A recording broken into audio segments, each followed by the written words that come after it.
Really, I think it's down to communicating and expectations. She just trusted that we'd go all out and do our best to make it work. Parents, their carers, providers, and now financial backers. Lauren turned up in the doorway and said, "Mum, can I ask you something?" It's the new wave of silent partners. Mum and Dad going guarantor on their kids' business, investing their nest egg. Basically came to me with the idea that they would like to set up the same kind of thing in this area. And we said yes. Gail McKinnon says she had no reservations about kickstarting her daughter's window cleaning service. I immediately thought it was a good idea. I'm not a great fan of working for other people if you can do things for yourself. We wouldn't have had enough oomph behind us for the bank to have actually taken us seriously with a loan. Daughter Lauren Ball had the skills, she just needed the support to get it off the ground. I knew my parents had it sitting there, and for a good idea they would back us.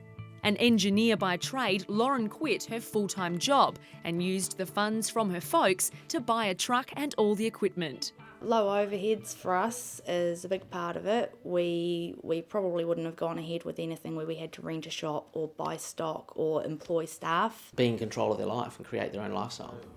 Small business expert Shannon Daniels says more and more teenagers are starting their own businesses instead of heading to uni.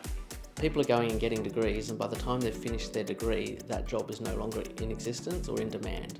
Shannon warns while your bright ideas might look good on paper, making a profit is another thing. Will make the mistake of thinking about their product for themselves.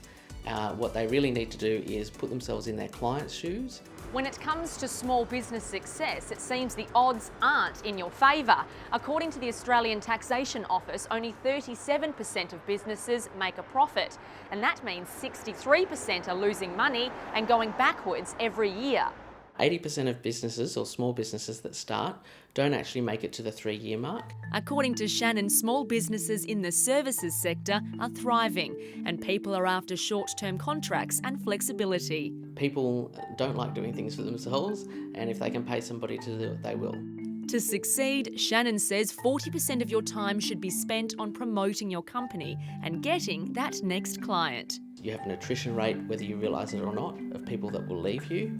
So you've constantly got to be replenishing your supply of clients. Now that your parents are business partners, keep them in the loop, setting milestones and communicate openly.